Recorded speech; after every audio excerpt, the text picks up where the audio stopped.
priorities. Possibly at some point in the future, but we will make that decision, not you." He looked around, likely gauging the mood of the other councillors from his end. "And I think we're done here. Good day." And he switched off. Within a second or two, the other councillors did the same. I sat back in my office chair and shook my head. Done? Hardly. There was a scene in Demolition Man where the police captain couldn't conceive the possibility that someone might not follow orders. The council's reaction had that flavor. I sent a quick text to the Revolutionary Council, Cal, Dinu, and Gina. I tried. They dug in their heels. Looks like we'll be doing this the hard way. I didn't really want to bother Bill or Riker, or Bob, for that matter. They each had their own problems to deal with. I supposed that the others could eventually become my problem as well, but for now, I had the local issue to deal with. I checked my android's current location. I'd loaded it into a cargo drone after the meeting at Cal's and ordered the drone into orbit around Poseidon. I directed the drone to West Mat 4 with instructions to inform me when it arrived. The population of the Mats hadn't really dropped much, yet. Only a few floating cities had been constructed, and the council didn't feel the need to make them residential. Essential personnel and industry only. Yet another reason why the public was getting tired of the council. When we first decanted the colonists, there had been an expectation that living on the Mats would be necessary for only a decade or so, maximum, and would be gradually phased out in favor of manufactured floating cities during that interval. Now, 20 years later, more than 90% of the human population of Poseidon still made their homes on the Mats. I got a ping from the drone and smiled. After only a few days of having my own android, I found myself using any excuse to go walkabout. It took only a moment to activate the android, and I found myself draped over the support rack. I opened the cargo doors and walked out into sunshine. Weather on the Mats wasn't typically a problem. The colonists had made a point of settling mainly on the Mats caught in the tropical zone. In the absence of any land whatsoever, Poseidon's oceans had settled into bands similar to Jupiter. Each band had a small but distinct difference in temperature, ecology, and even salinity. Rainstorms swept across the Mats frequently, but they were mild, warm, and short. The occasional major storm could be seen developing days in advance, and a series of drones were in place to tow affected Mats out of the way. I walked the short distance to the edge of the landing pad and joined pedestrian traffic. New Georgia was a small town by any measurement, and it exuded that flavor. People knew each other, no one seemed to be in a hurry, and there was no feeling of crowding, at least out in public. It was a measure of the perversity of human nature that the biggest complaint people had about living here was that they weren't given a choice. I sighed to myself and set off in a random direction. I didn't have a goal. I simply wanted to enjoy the day. It took fewer than 5 minutes for my day to be ruined. An internal buzz indicated an incoming call. Metadata showed it was from Cal. I connected, audio only. "What's up, Cal?" "The council apparently wasn't satisfied with just telling you no. They've taken steps." "Ooh, steps!" I snickered. "What have they done?" "Shut down anything that might be a source of supplies for us. Reallocated any personnel that might be helping and moved them, including Gina and Dinu. And changed all the printer schedules." "Gina and Dinu are going along with it?" "Yes," he replied. "There's no real point in digging in their heels right now. We'll just talk by phone a lot more." I wonder if that's the point. I rubbed my chin and thought. "What?" "Surveillance, Cal. If we're talking over the comms system, they might be monitoring." "Huh." Cal was silent for a few moments. "And of course, if they pass a law, it's legal, and therefore ethical." "Something like that. And on that subject, we should probably hang this one up." "Gotcha. Coming over?" "You got it, buddy. I'll be there in half an hour." I hung up the call, then checked my roamer inventory. If the council was willing to tap calls, they might be willing to plant bugs as well. Time to get serious. What the... Cal jerked back as he opened the door. I grinned at him, unrepentant. I had kept the roamers in my pockets on the walk over, but as we Bobs like to point out, we're not very mature. More than a dozen small roamers crawled over my clothing, and one stood on my head doing a jig. Cal stepped aside, shaking his head. You really are a bastard. Chuckling, I ordered the roamers to sweep the room. This'll take only a minute or two. The roamers scampered down my body and scattered around the room. It took less than a minute to find 3 bugs. Cal and I looked at each other in stunned silence. It was one thing to talk about the possibility, quite another to discover the reality. A couple of roamers quietly destroyed the listening devices while their compatriots continued to search. In the end, they discovered only the 3. Cal let out a noisy breath. Unbelievable. The lack of elections, the lack of free choice, and now this. We're definitely over the line into totalitarianism. I'm going to leave a couple of roamers here to watch for further attempts, and I'll deliver some squads to everyone else's home. Gina will go ballistic, of course. She's in security, Marcus. If she's being monitored and doesn't know about it, then she's out of the loop, and that doesn't bode well. I shook my head.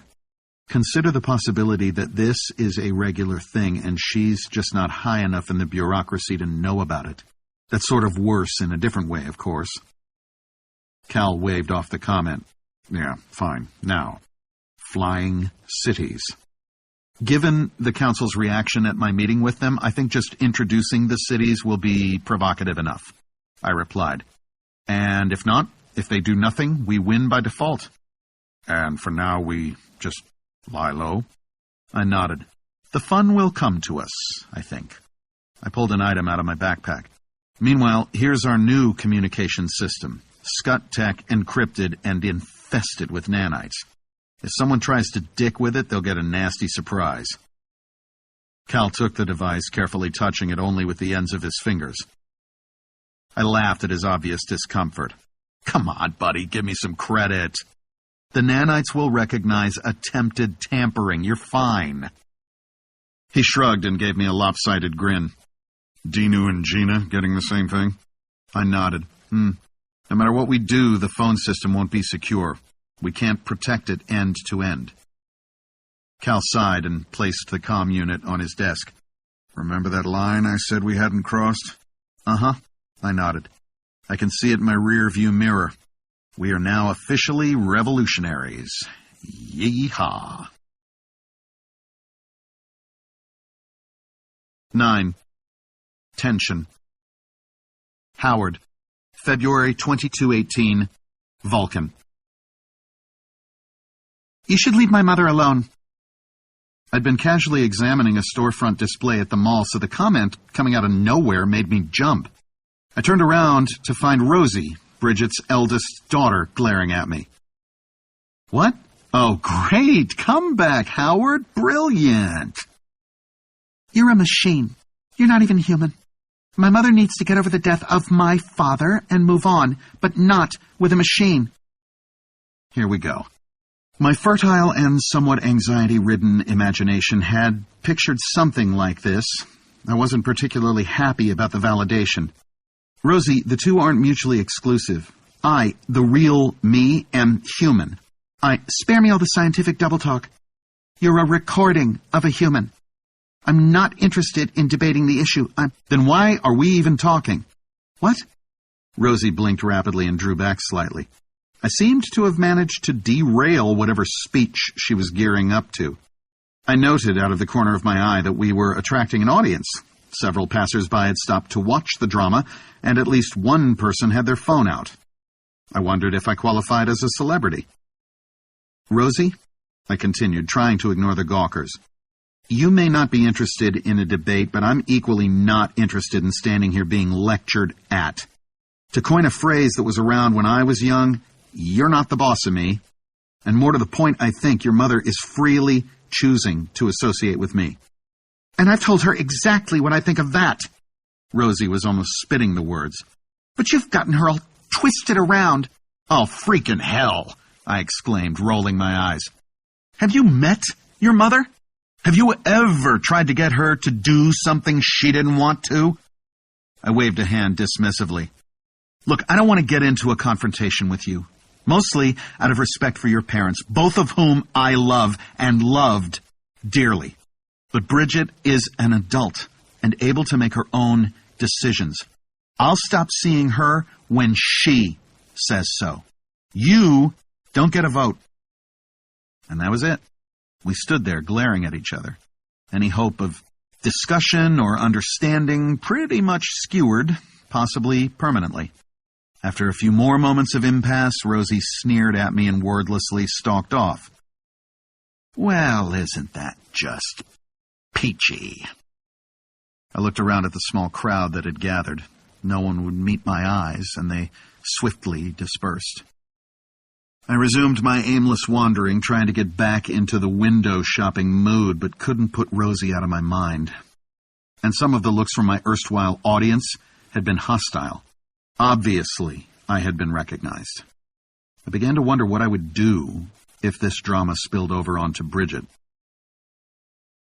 We were sitting on Bridget's couch while I recounted my earlier experience at the mall. I didn't tell you because it isn't your problem, Howard. Bridget looked sad, but not apologetic. My kids, mostly Rosie, I think, would like to see me dating someone less, biologically challenged. She started lecturing me on the subject whenever I see her. Leanne and Howard mostly stand around looking uncomfortable. Wonderful. Is there anything else you aren't telling me? She smiled at me. Well, there is a certain amount of gossip going around. Some of the more interesting items involve questions about your equipment, so to speak. I couldn't help it. I started to laugh helplessly. Thanks to the very authentic proprioceptive circuits in the Android, I had to sit down or risk falling over. For maybe the 10th time, I made a note to myself to install tear ducts. Bridget grinned, sharing the moment. And on that subject, oh, no, you don't. I've already told you that I'll upgrade Manny any time you say the word. That's on you. Now Bridget was laughing, too. The hilarity fed back on itself until we were both lying back on the furniture, gasping for breath and whooping helplessly. Finally, after a minute or two, we both managed to recover control. Bridget took my hand. And that's one of the reasons why I love you. Even Stefan often just looked at me like I had a screw loose. I had to bite back a lot of my more lowbrow humor. With you, well, you get it. Minds together in the gutter forever. I smiled at her. My God, she was beautiful. The internet hadn't really changed that much in 200 years. Oh, there were new companies, and old companies had gone out of business. A lot of the jargon had changed, but people were still people, and still had the same interests. There were still forums.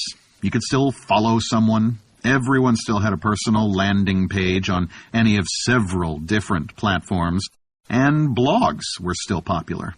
Apparently, narcissism and voyeurism were still alive and well. The point, though, was that it didn't take a lot of effort to track down some commentary relating to the locally famous, or perhaps infamous, replicant. My android persona wasn't any kind of a secret and had become a small but persistent topic of conversation. And there were enough pictures posted to make me recognizable if someone cared enough. There was no shortage of opinions on the subject, although they appeared to be about evenly split. I was either some kind of Frankenstein's monster, or I was just some guy who had the same right to exist as everyone else. There didn't really seem to be any middle ground. It looked like my relationship with Bridget was the real sticking point. Most people were okay with me just wandering around visiting malls and such, but they drew the line at me dating outside my chemical family. It was unlikely that Bridget was unaware of this. That meant she was protecting me. Crap. I was just chauvinistic enough to want to be the one doing the protecting. I wondered if she had a plan, or, more importantly, if I had one. Someone needed to deal with this. 10. Hunted. Bob, March 22-24, Camelot. Deltons couldn't whistle while they worked. Or any other time, really. Otherwise, I'd have been belting out a tune. This was the kind of day that would bring a celebration to the lips of any but the grumpiest.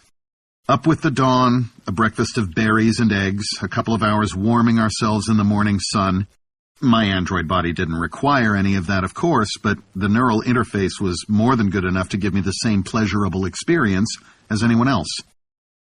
After a morning of indolence, I went hunting while Archimedes laid out his flint work for the day.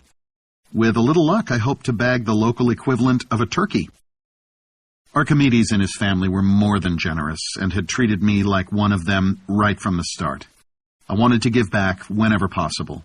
A turkey or other small game once in a while was a welcome treat. Marvin occasionally accused me of trying to deny reality and become Robert full-time. I didn't argue with him. There was at least some truth to the accusation. I certainly felt far more a part of the Deltan life than I had back on Earth as original Bob. Missing my family so much probably played into my effectively having gone native.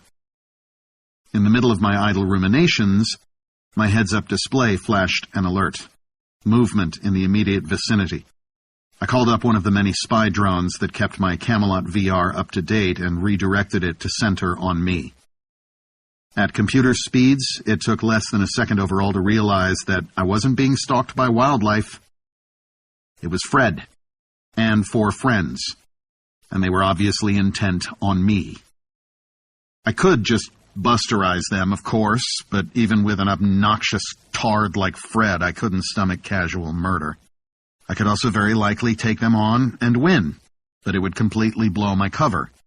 I'd be done as Archimedes' friend, Robert, the generic Deltan. Not an option. Could I call for help? No. By the time I got a drone to Archimedes, then he found Donald or someone, then they got here, the excitement would be over. I was on my own. I called up 2 more drones so that I would have good coverage, then observed my pursuers for a few moments. They knew generally where I was, but I could see that they were often looking or moving in a direction that was slightly off my line. That suggested possibilities. My strategy started with turning off my scent. Deltans made heavier use of the sense of smell than humans, and less use of sight. I could take advantage of that. I positioned myself between 2 of my stalkers, and went as still and quiet as only an android could, as they moved past my position. With no movement, sound, or odor, I simply didn't register. Now, I was behind them.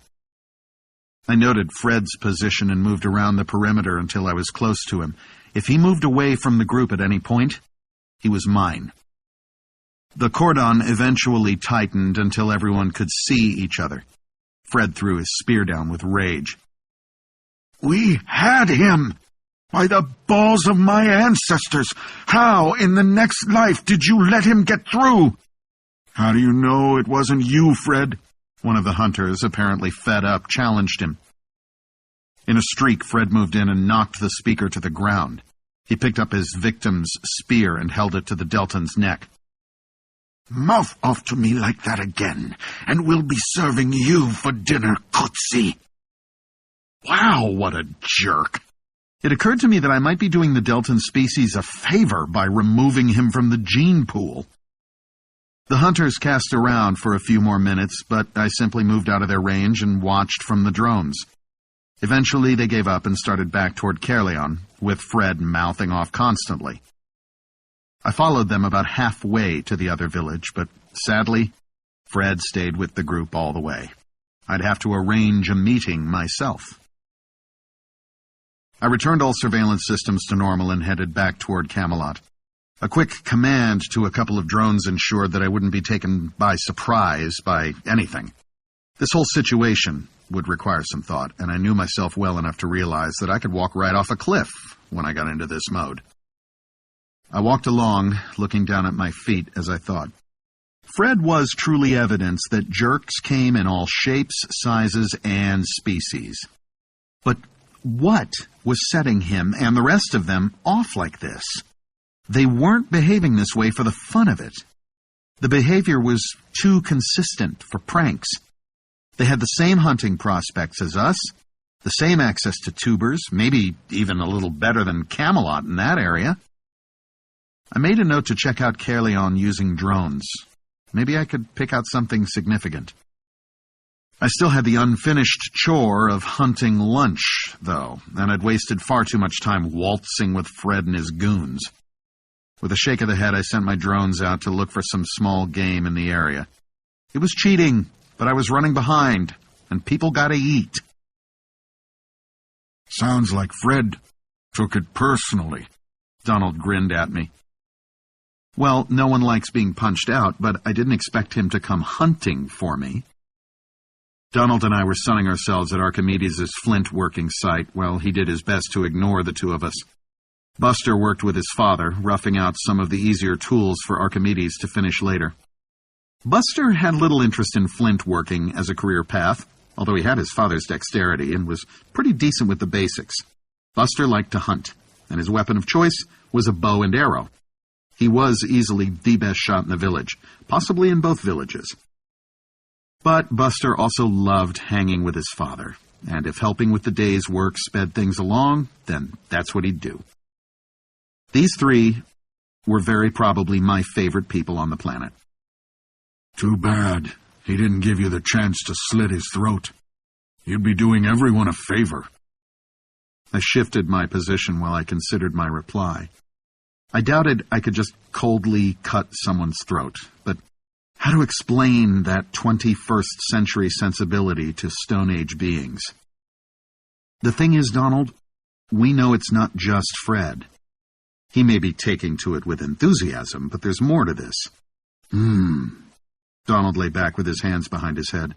The tone said that Donald would have no trouble skewering Fred next time they met. Might be just about time that we go on a hunt of our own. Maybe ask a few questions. Well, that wasn't a bad idea, except for the we part. 11. Remains. Bill, March 22-23, Epsilon Eridani. I was making some modifications to Bullwinkle when I got a ping from Mario. I gave my roamers instructions that would keep them busy for a while and rematerialized my VR. Mario popped in a moment later. He turned to Jeeves, who had appeared at his elbow, and requested a coffee, then sat down and gazed at me. "Okay, Mario, I know you well enough to realize the inscrutable act always means trouble. What's up?" He looked down and smiled, acknowledging the score. "Yeah, okay. I'm not sure where to begin." Mario took a sip of his drink, then put it down and laced his fingers together. "You know we've been continuing to scout the stars around GL 877, trying to map out the others' depredations." I nodded. "I'm guessing the dramatic pause isn't to give me good news?" "Ha!" Mario shook his head. "If anything, they've been more active in the other direction. Probably a combination of luck and proximity of the stars in that area. Anyway, we've found 5 other life-bearing planets that they've depopulated, including another civilization. Late industrial, early atomic era. About equivalent to Earth in the mid-20th. Wonderful. So the others have yet another notch on their collective holster. And another nail in their coffin. Bill, I know I'm probably preaching to the choir, but I don't see any resolution to this that involves the others continuing to exist." "Yeah, I know. It's been discussed. You know it has. And we're the ones who will have to do it. Assuming we even can. There's Daedalus and Icarus. Long shot." I waved a hand at Mario. "What about you and your clones? You're closest. Anything you could do?" Mario smiled without any humor. "Sure. Except by some enormous coincidence, there's no metal to be had anywhere around GL 877. Okay, got it." Mario was right, of course. The home system of the others was out at the periphery of explored space. By definition, since exploration had pretty much stopped once we'd discovered them. Claude and a large number of the Bobs from the Delta Pavonis defense are heading for Gamma Pavonis. Maybe you can arrange something with them.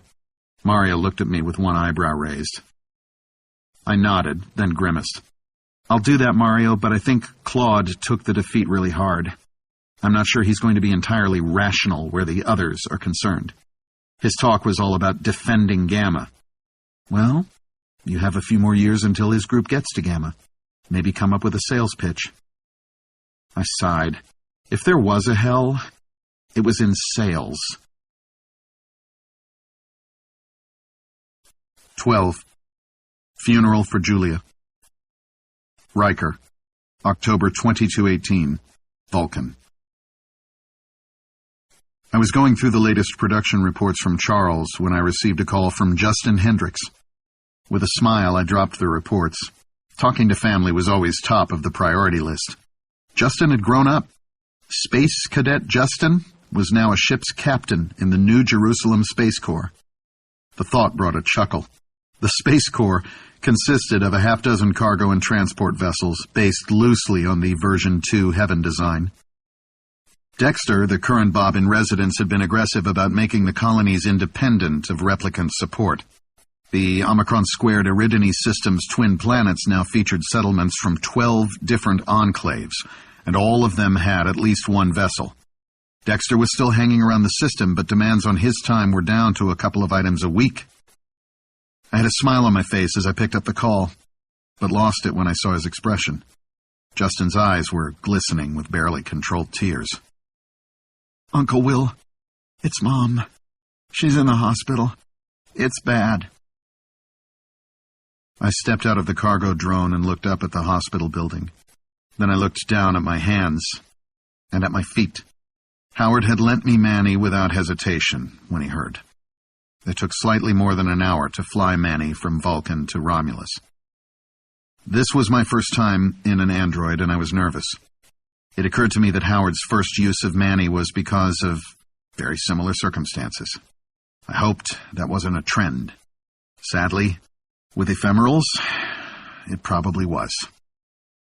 I saw Justin come out the front doors of the hospital, so I stepped away from the drone and sent it off. Justin hurried up to me, then stopped 5 feet away, suddenly bashful. This was the first time we'd met in person, so to speak. "Uncle Will," he said, blushing slightly. You look younger on the phone." I smiled. Stage lighting. I wasn't about to try to explain Howard and Bridget, assuming he didn't already know about them. He turned and we walked back toward the hospital entrance. I spared a quick glance in his direction. For the first time, I noticed wrinkles forming around his mouth and on his forehead. A few gray hairs, too. With an effort of will, I pulled myself away from that line of thought as Justin filled me in. "She was at home, and suddenly she held her head, screamed, and collapsed. She was babysitting my kids, and fortunately they knew what to do." Justin's eyes were wide and staring as he talked. "The ambulance got there in moments and brought her here. But I think it was already too late." He looked at me, tears now in his eyes. "It's an aneurysm. The doctors say there's no way she's going to wake up." We arrived at her room, and I took a moment to look around. Very modern equipment and no overt religious images or icons. Of course, there had been a popular uprising about 20 years ago, something to do with free importing of alcohol, and possibly a scandal or two. Anyway, New Jerusalem was now a proper democracy with separation of church and state. Howard and I had celebrated by scanning a bottle of Irish whiskey and bringing the template into VR. Well, I was procrastinating, and I knew it. I took a deep breath and walked slowly up to the bed. I remembered the first time I'd seen Julia Hendricks, on a video call with Minister Cranston.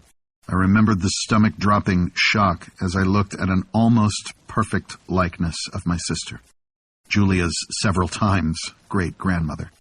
She still looked like Andrea would have looked had I been alive to see her as a grandmother. I reached down, put my hand against Julia's cheek, the first time I'd ever touched her. Well, it seems Howard finally installed tear ducts. Damn. I wiped my eyes, then turned to Justin. Tears were running freely down his face. It took several attempts to get my voice to work. "What will you do?" "She didn't want to be kept alive if there was no chance." I nodded, infinite sadness washing over me. People keep leaving. "I guess with the aneurysm, there's no chance of replication." Justin shook his head. Uncle Will, don't take this personally, but I don't think very many people will ever choose replication. It was an experiment designed in a darker, more authoritarian time, when people were seen as just replaceable cogs. He smiled sadly at me. The amount of work you and the other Bobs have put in, well, it looks to the average person like permanent servitude. Who wants to spend their whole afterlife doing chores? That explains a lot. I nodded and thought, once Howard resurrected the technology, we were kind of expecting an onslaught of requests. We've gotten zip. I think you were probably the end of the experiment. I said nothing, just looked down at Julia, maybe just as well. The funeral was held within a few days. I was still borrowing Howard's android. There was no chance of confusion. Howard had never been on Romulus in android form. These people only knew Will, the many greats granduncle in software. Justin asked me to be a pallbearer, which I gratefully accepted. Julia had lived a good life and had many relatives, all of whom knew and loved her. Justin's eulogy left not a dry eye in the place, including yours truly.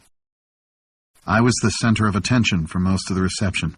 Many people wanted to know about my sisters and about life in the 21st century. No questions about replication, though. Go figure. Finally, emotionally exhausted, I said my goodbyes and called the cargo drone. I turned and waved to the small crowd that came outside with me, stepped into the cargo drone, and switched off. I popped into Howard's VR. Hey, Howard, Manny's all yours again. He's flying back from Romulus. Be there in a few hours. Thanks. Funeral go okay? I sat and made a spot for Spike. She took the invitation and began to purr before I even started petting her. Spike was never very good at hard to get. I sighed and stared into space for a few moments. No confrontations or anything. Not like you and the kids. I gave him a quick glare. I guess that's kind of settled down? Yeah. Bridget had words with her offspring. I don't think Rosie will seek me out to yell at me anymore. You know you're asking for it, don't you? Dating a human. It's not really dating, Will. There's no sexual component. We enjoy each other's company. We always have. We get each other. I nodded in sympathy. I know what you mean, but lips will flap.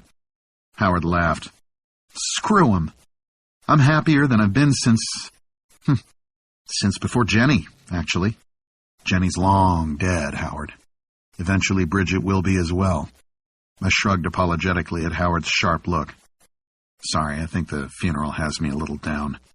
Just a year after we lost the Colonel. Ephemerals, indeed. Yeah. Howard reached over and gave Spike a quick pat. Immortality sure isn't all upside. I got up and placed Spike on the chair I'd just vacated. No argument there. I'm going to go home, activate my alcohol receptors, and drown my sorrows. Then tomorrow, back to the salt mines. I waved to Howard, then popped back to my own VR in Sol System. 13. Flying Cities. Marcus, February 2215, Poseidon. I suppose you're all wondering why I've gathered you here. I turned to sweep my gaze across the assembled invitees. I saw several eye rolls, some smiles, and a couple of blank faces that said, "Please let this be over soon." Philistines. Sorry, I always get a kick out of saying that. In this case, though, it's appropriate. There's a project I've been actively working on for about 15 years now. I think you'll be interested. I gazed around at my audience, gauging their mood.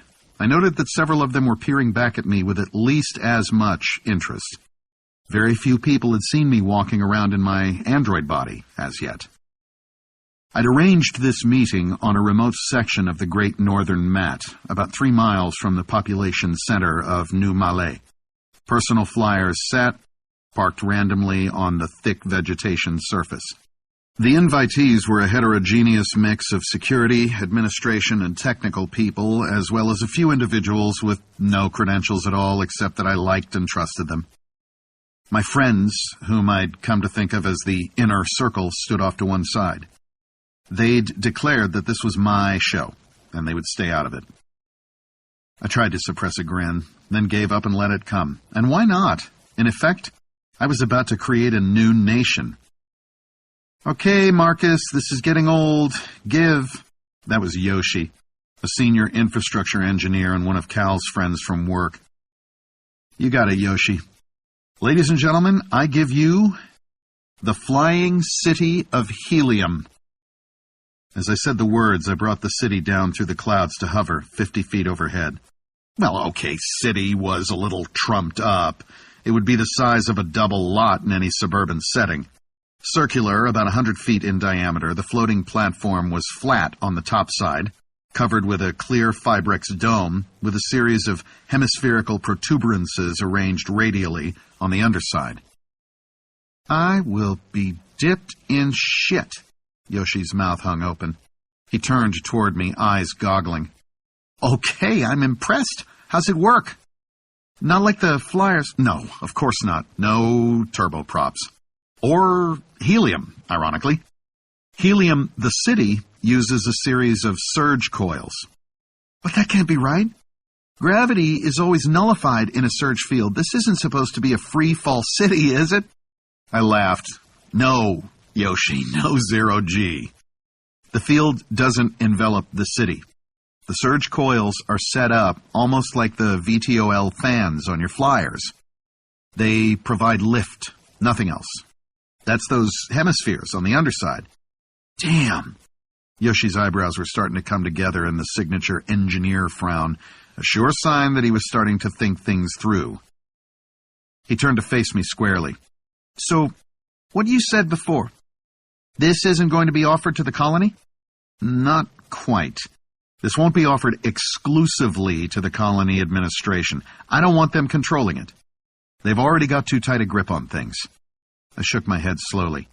If you'd asked any Bob, we'd have guessed it would be Faith pulling this kind of fascist crap, not some former island nations. Vinny, despite the group's earlier promise, muttered, almost inaudibly, "They'll try to shut it down." "Short of violence, Vinny, there's not that much they can do. Their power is mostly in perceived authority, implied threats, and social pressure." "So we ignore them?" Cal nodded. "What if they do start shooting?" Gina asked. "I keep hassling you about this. Are you prepared to shoot back?" "If it came to that," I replied. "I still have the biggest weapons, but they know that. And they know I can take out all their space-based assets." Yoshi gave me the stink eye. "Why are you doing this, Marcus?" "You have to ask?" "This is supposed to be a fresh start for humanity. We're supposed to start over, without all the former prehistoric bullshit, and instead, this government is just starting it up all over again. I want to pull their teeth." I turned back in the direction of helium and waved expansively. "I'm just giving people a way to vote with their feet." It took no convincing at all to get everyone up to helium for an inspection. People walked around, gazing over the edge through the clear Fibrex dome material, or just pacing the perimeter.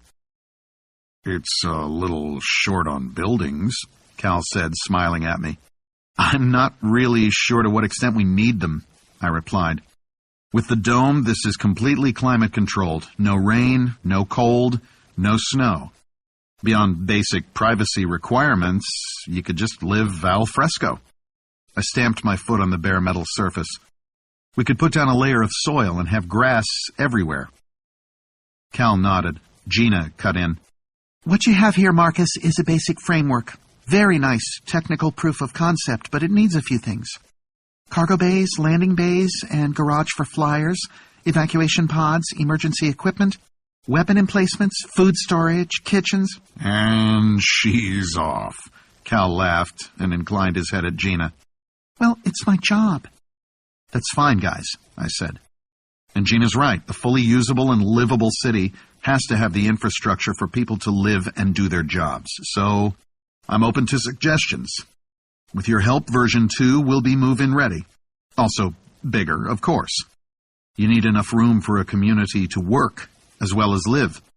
Cal nodded. "And who will we invite?" Now there's a whole other conversation.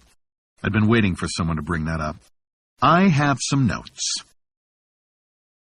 Gina grabbed a couple of beers from Cal's fridge and returned to the couch. She handed one to Vinny and popped hers. Bobbing it in my direction, she said, If you just throw it wide open, Marcus, you're effectively inviting in council spies. Don't care, Gina. In fact, I'm also going to file the construction plans with the appropriate government departments. Just don't expect them to issue permits. Cal grinned at me. I chuckled. No, I wouldn't expect them to move quickly on that. Anyway, the point is to make this as open as possible. No secrets, no espionage stuff. Completely out front. Everyone will know about it. Everyone can get information. It pulls the teeth of the council in a lot of ways. Sabotage? Wow, I frowned at Gina. It would have to be after the fact, when there are already citizens on board. Maybe I'm naive, but I can't see even the council being willing to kill people. You're right, Gina said. I smiled at her. There you go. You are naive. She smiled back. I rolled my eyes while Vinny and Cal chuckled. Okay, fine, I continued. But if it gets to that point, it's open war. Well, here we go, Vinny said. Vive la revolution. I sighed yet again. I wasn't sure just exactly what it was about this that I found so mentally tiring. I keep saying it. I'd like to avoid that entirely. Look, it's not like we're doing anything negative. We're not blowing things up or going on strike or burning down the Bastille or even sailing off into the West. People will continue to do their jobs. They'll continue to produce food, perform manufacturing, whatever. They'll just have a different mailing address. What the hell is a mailing address? I grinned at Vinny. Sorry, before your time. I meant they'll have a different residential location. The point is, there's no downside, not materially or economically, for the council. Sure, we're thumbing our noses at them, and I expect them to get grumpy, but to start shooting?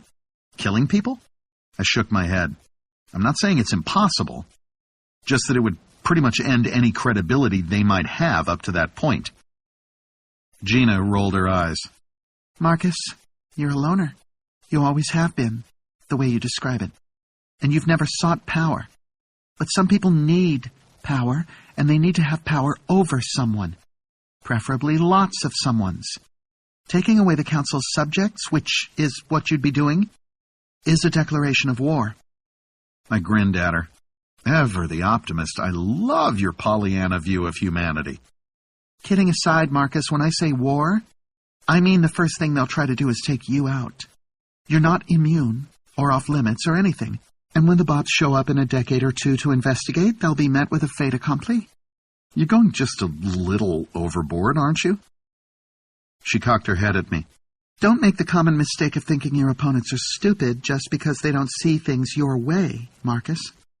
They know you're a potential threat, and they also know you're sympathetic to the cause, if only because of... Gina waved her hands to take in our location. They'll have made taking you out a priority. I stared at Gina, shaken. Logic said she was correct, and I was very public about my movements, about what I was doing at the moment, and so on. I realized that would have to change. The council had had administrative access to auto factories and printers for more than long enough now to be able to build things I didn't know about, and I'd been encouraging it.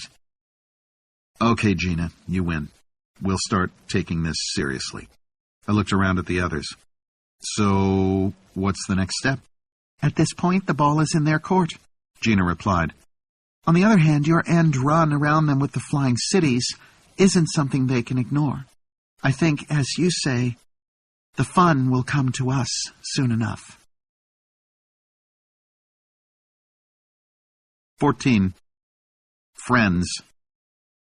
Howard, May 2218, Vulcan. This is unbelievable, I said. How is it that with 200 years of progress, men still have to wear ties? Bridget rolled her eyes at me as she adjusted the misbehaving article of clothing. Androids couldn't choke. I'd checked the blueprints, but something about a suit and tie Just made me feel like I was being slowly strangled. You, sir, are a big baby. Bridget gave the knot a final tweak. And despite your best efforts, your best efforts, your best efforts, your best efforts, your best efforts, your best